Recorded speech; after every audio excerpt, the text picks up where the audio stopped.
Hey, everybody. Welcome back to Mary Bird's Backyard Garden. I'm Jeff. And I'm Mary. Hi, Mary. Hi. I am glad to be here. I reached underneath. There was some furry thing at my foot. One of the puppies is down there. I forgot they were down there. It startled me for a minute. Surprise.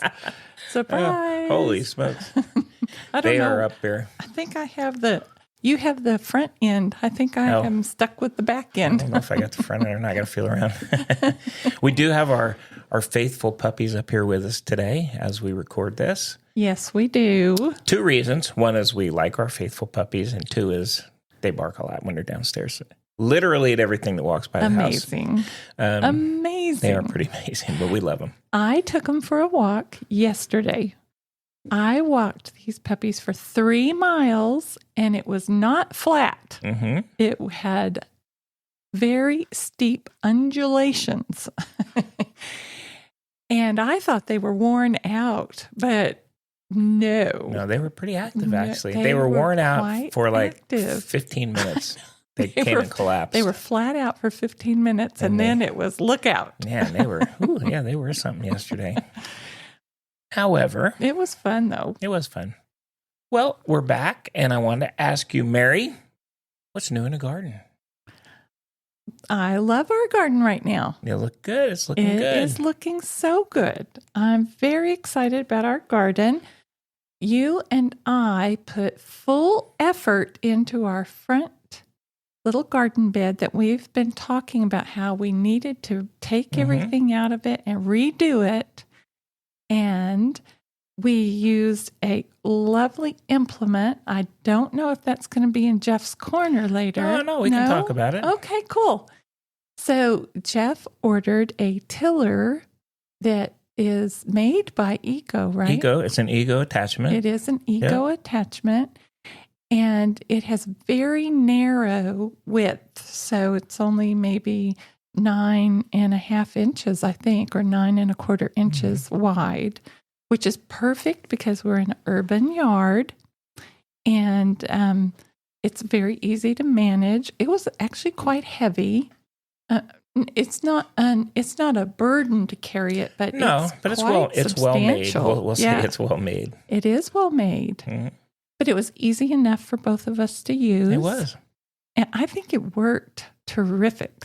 It worked really good, and we had gone back and forth on getting some way to clear that space. You can certainly rent them, but the ones you rent are big, and then you got to figure out how to get it home. How to get it back.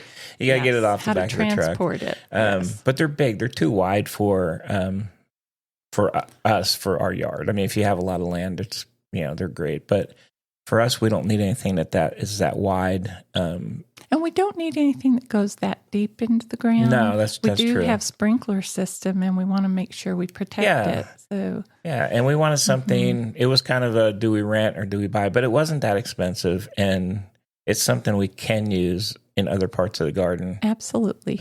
Just because of the size of it. But it worked. Thing worked really well. It did. Kind of shocked. Those Ego, I tell you, I'm a fan of the Ego stuff. We've got a lot. Everything we have is an Ego, but they work really well. Mm-hmm. I mean, I will say the only downside is, if anybody's out there looking for them, is they do, most of them come with batteries. You can buy stuff with batteries. And this was actually an attachment that you can use on, you can take some of the heads off and use as a weed. Which I had no idea you could do that. We have an edger. You can get a weed eater, but those attachments come off and you can put these on there. I will say the only downside is that if at any point the batteries kind of do go bad after a few years, they're not cheap. The batteries are expensive, but ours have lasted. I mean, man, the one big battery's lasted 6.5 or so years. Yeah. And they do last. The only one that I think we've lost is one smaller one. Yeah, it's kind of fickle. Kind of says it's charged. It's not. But, when we bought some of these things, we bought batteries with them. So I definitely have extras, and we have enough to just keep us going. But I would highly recommend them. They're good tools, powerful. They are powerful. Yeah, I was concerned about the power, especially with the lawnmower, but the thing is very powerful. So we like them. We like our Egos. Well, I thought it worked a treat in that garden. And the one reason is because the weed pressure was so high in that garden already Now, it's not going to take care of all of the Bermuda or I can't think of what else, the spurge. We're going to have to stay on top of that. But I do think it really helped us get started. And we planted our succulent garden, which I'm going to review one of the plants we put in that I'm super excited about. We actually purchased this plant by accident, but we'll get to that later. Okay. And so I'm very pleased to have our little garden put in. It looks really good. It looks so good. And it really looks like it's been there the whole time. It does. And it is totally different than what was there. So we pulled everything else out and put this in. Yes. And then you and I did it. We did it. Kudos to us. We did it on our own. We even had one of our sons ask, well, why don't you just ask us for help? And it's like, we were out there and we just didn't want to stop. So we did it. So we did it. Yeah. Now, we were crashed out for 2 days after. But yeah, I'm not going to say that we were perky the next day, but we did do it and we got it done. It looks good. And we planted our succulents in there. And then we did decide that we would use a dark mulch. So many people in our area use rocks, and I do love a nice rock. I love to have the rocks be like a feature, like not just everywhere, but be like a surprise element in the garden. And I'm so happy we went with the dark mulch, native. Yeah, it looks really mulch. good. It does. It looks so good. And we were lucky. We happened to find some bagged mixes to plant in that were on sale. We like a good sale. We do. So that's a good thing. And the only other thing I think I have is what's new in the garden is we have had so much okra this year. I am okra'd out the top of my head, I think, right now. And so I've decided to let our burgundy okra go to seed, and we'll capture those seeds and plant it again next year. Like it. So, yeah. There are some gigantic okra plants. They're tall. They're really tall. And they have like giant okras on top. They're pretty cool looking. Right now, I'm letting them harden up and go to seed. And I'm curious to see how big they are going to get. You know, they have to be at least 8 inches long right now. They're big. And the plant is cool looking out in the garden. I mean, it's just, it's really neat. Yes, it is. I like it. The stem or trunk on the thing has to be a good 3 inches at the base. It's amazing, actually. It is. So, it is. And they are beautiful plants. Yes. Yeah. I agree 100%. What else do you have that's new in the garden? I don't know that I had anything else new. It's been pretty relaxed. Kind of nice. We did a lot of work on the front garden, and then you've been just kind of doing maintenance. Yes, just your regular dailies. And we're in the fall season. And so I tell you what, one thing is we have had a hard time keeping up with the birds. The birds, I will say, we even got another bird feeder.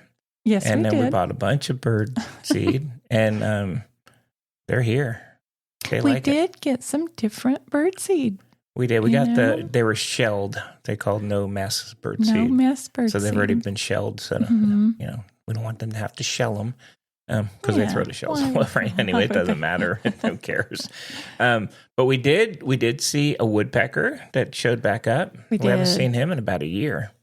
And we saw him out there, which was kind of cool. I was so excited to see him. It was. And then I saw my old friend, the Roadrunner, a couple of days ago when I was going on the side of the house. And I forgot about him. And he was only like 5 feet away from me just looking at me. And I was like, well, hold on. I'm getting my phone. I'm going to take a picture. Did you tell him to wait? Stop? I did. He actually, he didn't go anywhere. He just stood there. It was kind of funny. I was really close. I was surprised he wasn't more skittish about it. But yeah, the woodpecker was cool. I'm happy to see the woodpecker back. You did get some awesome photos of him. Yep. That's it. I think that's all I have for what's new. Me as well. Okay. That's for myself also. Let's roll right into your first topic of the day. Mary, what is that? Well, we went to a Labor Day sale at one of our local garden centers, the Hill Country Water Gardens, and they were having an exceptionally great sale. And we started loading things into our cart. And this is one of the plants we picked up just because it looked so cool and it fit in the growing space that we have. But I learned a few things about it that are kind of interesting, and I wanted to talk about it today. It is a yucca. It's called Yucca linearifolia. Oh, he was kind of a big one, right? That we got. He's a moderately. I don't. Oh, okay. I don't think Mary showed me the picture. Yes, I am. Yes. He is. He's cool looking. He is cool looking, right? That's why we grabbed him up really quick, and we were all excited. We checked out, and I'm kind of happy he was on sale because we didn't stop to look at the cost of him. But, with the sale, it brought it down to be quite reasonable. So they're actually a moderately new offering at the different garden centers. And they're pretty cool, They are a native to Mexico. They're a native to the Saltillo region in Nuevo León, Mexico. And I do believe that is in the desert. And they, what they do is they grow close to the ground when it's young. It's going to be close to the ground. It's going to come out like a rosette, but the leaves are so fine and long, and it almost looks like a bushy head of hair. Yeah, it's a really good looking plant. It is. Yeah. It's so cute. And so the leaves are very thin, and that's where you get the linearifolia. Linearifolia. Or a liner leaf. Linear leaf. I don't know. Yes. I will absolutely linearifolia. I don't know. Okay. We'll go with it. And they named it that way because the leaves are similar to lines. Oh, okay. So it has like a soft blue, gray, green leaf to it. It's got a very nice soft color to it. I like that. And when the wind blows, the cool thing about it is your leaves are going to shimmer back and forth and create movement in your garden, which I think that's something that we don't often think about, but really becomes very important in the garden too. Everything is not just like a statue. It changes and not static. It loves to be in a sunny location. We got that checked. Check. A hot location. Check. But it's very interesting. This plant is one of the most cold hardy yuccas that you can find. Oh, wow. I do believe I wrote it down in my notes here, and we'll probably come along later. But I think it goes down to, let me look here real quick, a zone 7 to 10. It might go down as far as 0 degrees Fahrenheit. So it is very cold hardy. It's actually quite a slow growing yucca. It might take a great many years to reach full height, but all the way along, the growth habit is quite beautiful and interesting. It does prefer, like most succulents, a dry location. So what we did for our succulents is we created a mounding type of, we planted them a small way into the existing soil. And then we used our other soil to help mound it up. And remember, we did our soil tests, and we know that we have a good amount of sand where we're planting. So it's going to drain nicely, and it will keep that root system healthy and growing really well. So I think that's pretty good, because you did that with one other succulent that we planted. It was a spineless a prickly pear Yeah. in the backyard, and you created a mound. You mounded it up, and it has taken off and grown so well. And so that's the same process we did for these. Kudos to Jeffrey. To Jeff. That's right. So now this plant that we have is probably a foot tall at the moment. It's a very young plant, and it's going to take a lot of years to reach the full height. But typically, it's suggested it can be 4 feet tall. Some sources say it can get as tall as 6 feet tall. Oh, wow. And it has a super sturdy, thick trunk that it will grow up. And what happens is the old leaves then lay down against the trunk and form a sort of a grassy-like layer around the trunk. It's up to the gardener to choose whether they want to leave them where they are or whether they want to cut them away and just have the bare trunk showing. I think I'm just suggesting this, that it could be a form of sun protection around the trunk that would help it. It could also be, attractive to birds to live in the yucca because it is a real bird attractor. It can be up to 3 to 4 feet wide as the rosette grows, as it gets taller. Okay. And what's going to happen is, remember we talked about the irises and how the bearded iris that we ordered grow using a rhizome? So does the yucca. The yucca plant will send out a cluster of rhizomes and create its own little spreading nursery system of more linearifolia yuccas. And the rhizome of the bearded iris that we planted, they like to be above ground. But the rhizome of the yucca doesn't. It grows completely under the ground. And some people might understand a rhizome because we have Bermuda grass, which grows through rhizomes under the soil as well, sort of like that. That's their root system. Okay. Which is kind of cool. That's pretty cool. The leaves on it are called let me get my tongue going. Denticulate. And what that means is as it comes out, it has a very fine serrated edge to the leaf. And, but I don't think they're that pokey or sticky. Not they're really so not. much. It's really, I said it's a really good looking plant.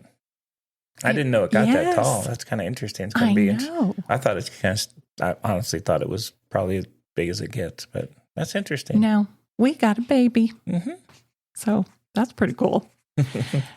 Interestingly enough, in 1995, this plant was described as a distinct species that is separate from Yucca rostrata. They have similarities, but Karen Usum Clary was the one that was able to get these two species distinguished one from the other. And the reason for it is the leaf structure is one thing, but also because your yucca in this particular instance is going to have a large fleshy fruit. If conditions are, it likes the conditions, And there's another key element that we're going to get to that provides the fruit, a surprise element. Ooh. I know. And this yucca is a spring blooming yucca. And what it has is panicles. They call those large, white, like a creamy white, egg-shaped blossom stalk, a panicle. They're very fragrant, and they will bloom. They can get, over time, as the plant ages, the panicle can be as large as 30 inches tall, which is that's big. Huge, right? And they're very attractive for hummingbirds. Really love them. And other birds as well. Now, they can develop a fleshy fruit, as opposed to the rostrata develops a dry fruit. So the only way, well, not the only way, but a key way that they develop their fruit that almost looks like a ballpark pickle. It's kind of bright green, and it could be quite chubby and sort of elongated egg-shaped, And the thing that is important is it has to have the yucca moth. So in order to create those fruits, if you have that particular moth in your area, you're likely to see the fruits. Interesting. Yeah. We talked about pollinators, all different pollinators before. Yes. That is interesting.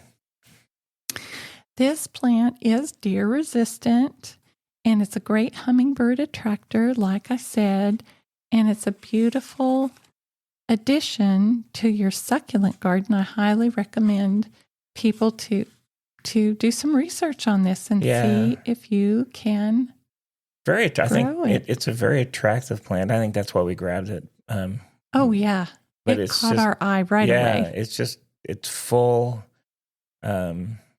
It's really nice. It's a very, very nice plant. We're going to keep you updated on how it grows. Yeah, we'll let you guys know. In our new succulent garden. The new succulent garden. New and improved. All right, very nice. I'm kind of excited that we grabbed this one without knowing anything about it. I like it. You might have to ask at your local garden center. It is kind of a newer specimen that people are beginning to bring forward in the plantings. So it could be something to ask for. Very nice. Very nice. I like it. And what this brings us to? Does this bring us to? Where could this bring us to, Mary? Where could we be going?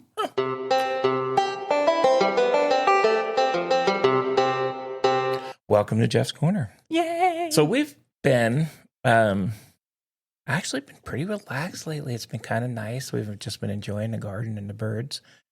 But I do have a question for you, Mary. Oh, man. Are we back to Stump the Birdie? No. Do you know what the largest turnip ever recorded in the U.S. weighed? I have no idea. Just take a guess. Largest turnip. It's a turnip. Not a daikon radish. No, I don't know what that is, but this is a turnip. I'm just saying turnip. A turnip. I have no idea. I can't imagine a turnip any bigger than a baseball. Okay. The biggest turnip in the U.S. was 40 pounds. Oh, my goodness. So the reason I know this is I was hunting around for, I like to find interesting stories. Yes. There is a professor up in Binghamton University up in New York, and he's not really a gardener. He just kind of put some stuff out there. And there's a picture of him holding a turnip. Wow. And it's huge. I mean, just giant. And this is only about half the size of that record. So this one's only around 20 pounds. Oh. It is a massive. I'm showing Mary the picture. Oh my! It's bigger than his head. It's way bigger than his head. But isn't that crazy? 40 pounds. I mean, that thing is huge. But I thought it was interesting because that would be a great challenge. I don't even think he knows why it's that big. He just I think he was surprised. That's just why he had a story on him. So that was pretty cool. That is super cool. That was pretty cool. The other thing I was going to talk about is one thing I'm kind of excited. I don't have to mow the lawn as much anymore. Yes.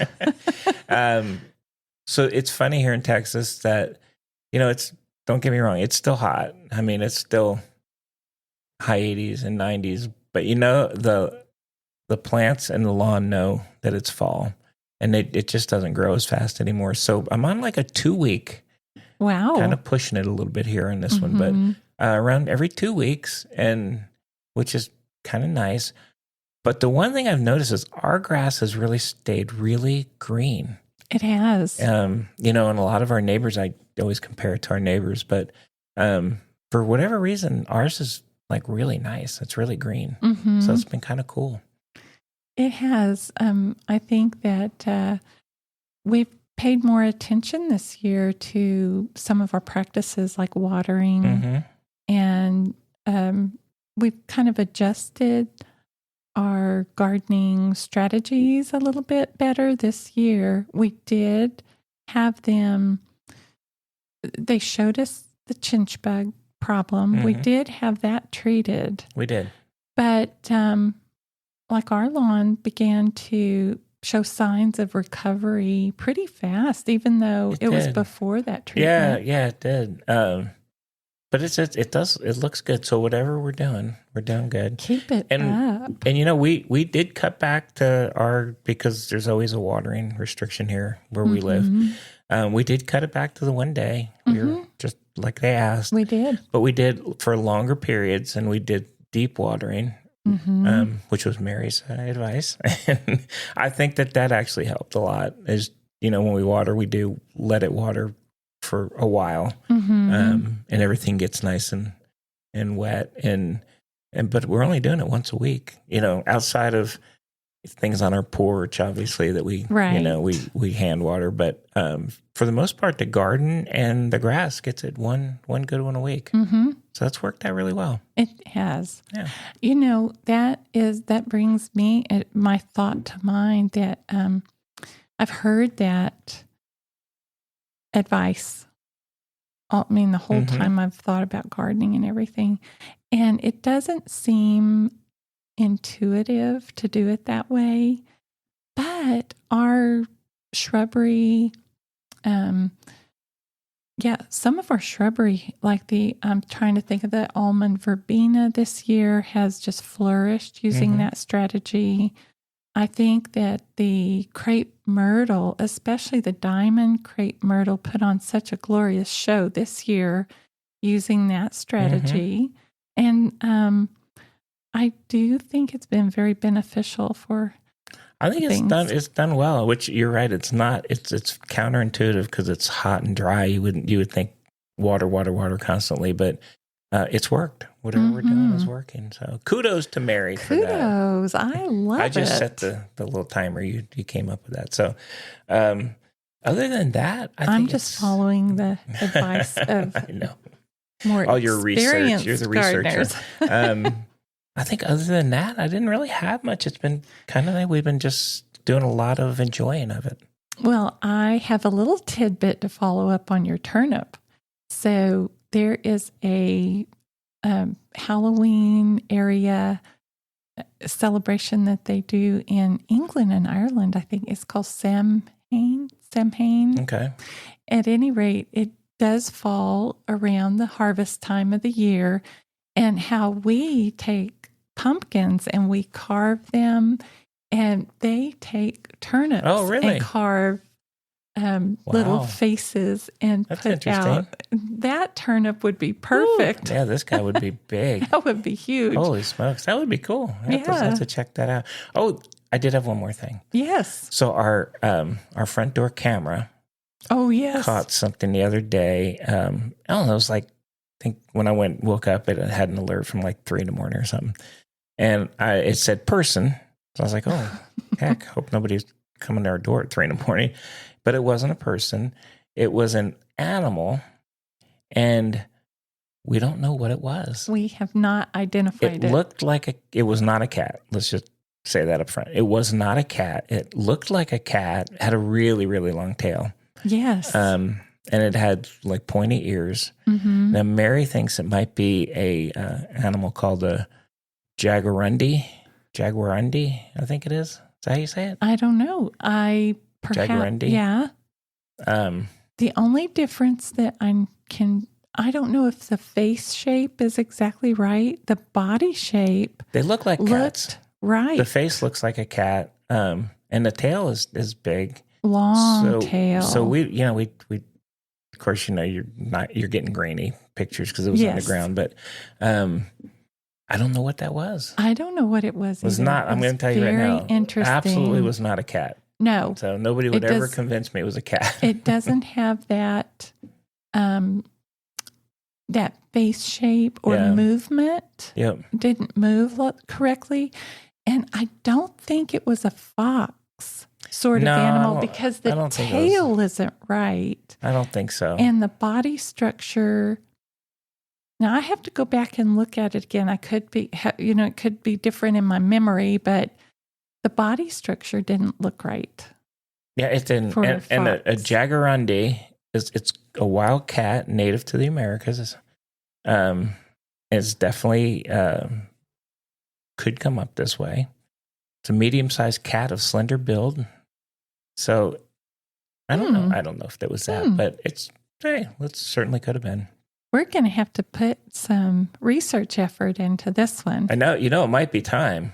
I think I've had my little ring cam out there, or actually that's Nest Cam, since we moved. So it's been here almost 7 years. Maybe we need to get one with a better camera on it. Ooh, do they make them with a better camera? Well, I would hope in 7 years that they've upgraded their camera. Well, I would enjoy that. Yeah, we got to get a better look at some of the animals that come up there. I like it.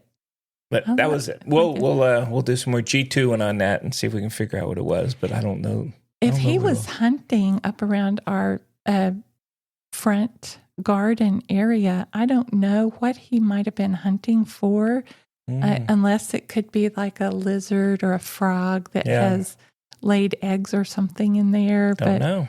I don't know what he'd be looking for, but he was looking for something. He was. It was sleeking around there. So he was. We'll check it out and see what we can come up with. That was a very good thing to bring up. I forgot. I almost forgot. Well, that's all I had. What else do you have for us? I did want to return back to the burgundy okra once again, just for a little tidbit. Okay. This plant has turned out to be so prolific for us. Surprisingly, I think I only planted one of this burgundy okra. And now there's two references that have different sort of days. One of them says 55 days, and then I have an 80-day reference. I do think that our burgundy okra took longer. I would say it fell more towards the 80 days to maturity. But we had a kind of a strange year this year, a little more rain and maybe not as hot of weather, and that could have influenced it. It has red pods and stems. The one thing about this okra, as opposed to the green okra that I've grown before, is I have to use gloves. It does seem to have more pricklies on it, and so you want to have some type of skin protection. It's the best thing after your last frost date to sow your seeds right where you're going to get it to grow. And in my little square foot garden, I put one plant in one square, and it has just... It's huge. It's huge. It's expanded. Yeah. Now, my neighbor gave me this advice, and I tried it a little bit this year. As your okra grows up and the older leaves, the big older leaves on it start to go downhill, they said take those leaves off and keep it trimmed up. And I do think that helped with airflow, and it helped with, you don't get as much powdery mildew and things like that. So I thought that was a good practice that we tried. And the other thing about the okra this year is that it grew in a bed that had the Garden in Minutes grid system. So that system, during all this terribly hot weather, runs for, I can't remember if we set it for 1 minute or 2 minutes. It's not long. It's either... just enough to get it wet. Yes, 1 minute or 2 minutes. Starting in July, it started running every day. Before July, it was running for 3 minutes every third day, I think. And probably now that it's fall, we'll adjust it back again. But so I think the water, the efficient keeping the soil moist, and I think that trimming the lower leaves was very beneficial if you're interested in growing okra. It likes sunny position, sunny. It really does love that hot baking. It just loves it. Right. I know. That's but growing now, crazy, though.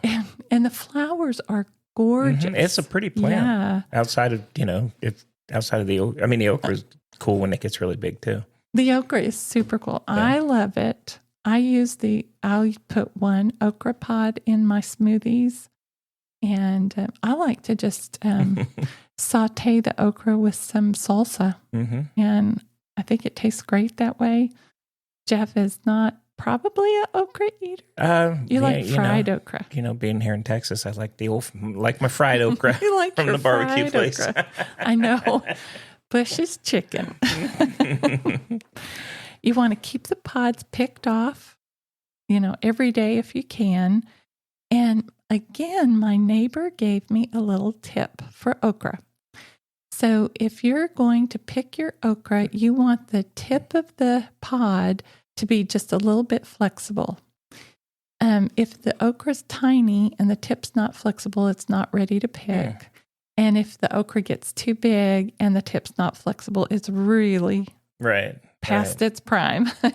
So that's what I check for. And I always use a pair of clippers on this particular plant because the pods it's too hard to pull them off. The burgundy okra is interesting because Clemson University in South Carolina is the one that introduced this variety in 1983. Oh, wow. Yes. Isn't that crazy how new these things are? I know. Right. All over the place, right? But you can freeze your okra. You would blanch it shortly just to make sure it doesn't go bad, and then freeze dry it on a tray and then bag it, and it'll keep for 6 months, I believe. Okay. In the freezer. But of course, by the end of okra season, I'm ready for it to be over. But next year, I'm definitely planting that one again. Okay. And the other thing that I had for our podcast today is we picked up a new book. Everybody here knows I love books. This one is the Texas Tomato Lover's Handbook by William D. Adams. It was published by the Texas A&M Press, and it came out in 2011. Now, it's a new book to my bookshelves. I really haven't read all the way through it. I just started it. But here's what I have enjoyed so far. It provides facts for you. It's very informative, but he does have a good sense of humor. And so he presents his material with some levity. And I think that I'm really going to enjoy this book. I bet every time I look over, you're reading it. I'm reading it. The Texas Tomato Lover's Handbook. Nice. And I'm hoping to implement some good ideas next year. Okay. Ooh, I think that we have done a lot of talking. Well, I have to update us on one thing. While we were here, I did just a quick G2 on the Jaguarundi, and I don't believe we saw it. Okay. Okay. It's considered extirpated. What's that? I don't know why they use words like that. And then in parentheses, extinct in Texas. Oh, really? The last confirmed sighting was a roadkill near Brownsville in 1986. Oh. So we're gonna have to move on to see whatever else it was. Why do they use? I mean, it's so funny. It's considered extirpated, and then they have to put in parentheses extinct in Texas because it's not extinct everywhere. So it's not an extinct species. Well, I could have just put it anyway.